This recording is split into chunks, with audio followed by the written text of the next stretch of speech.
In those days that budgets were budgets, in the first place, it takes the process more than, in fact, as you approve one budget, the process of the next budget starts.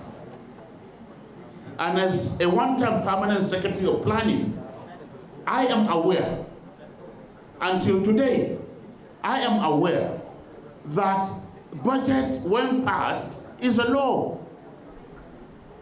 Is a law to be obeyed, is a law to be enforced. But now we have turned budget into a routine matter. If you, those of you who remember 60s and 70s, what is not in the budget cannot be purchased. Everything to the minutest details of the biro to be bought, of the envelope to be bought, will be there in the budget. But today, the budget is like a routine thing because the law says we must do it, everything is put together, and we call it a budget. And the implementation, for the past 30 years, there was no 1 year that the budget we have passed into law that we have achieved 60% of implementation of that. Then that should make us to ask the question. That should make us to tell our senators and the members of the House of Representatives. But again, we have spoiled them. Till tomorrow, nobody knows how much they are paid, excluding going to the parastatals and the ministries, excluding the padding of the budget, where they know what they put there. So it has become a symbiotic relationship now of the real corruption. It's not just stealing money that is corruption.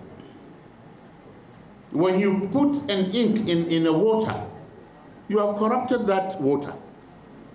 So any action that you have done wrong is corruption by definition. And unless we're able to get that, we will be wasting our time and we will be catching only the few, those who have stolen millions.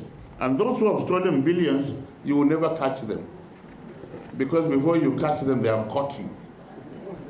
Our misfortune here today in Nigeria is that any government that comes, particularly at the state level, thinks that it must reinvent the wheel. Instead of continue with what you have found on the ground, no, you want to start something new, fresh.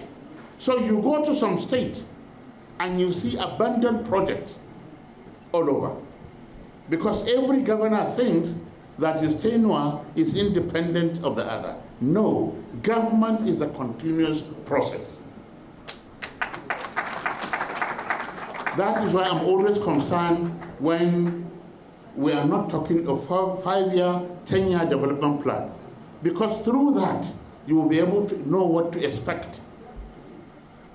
But today, we have people who have been produced, most of them by court, people who think that Abuja is their state headquarters, people who run away from their own people, people who will enter vehicle incognito in their state capital. I don't understand it.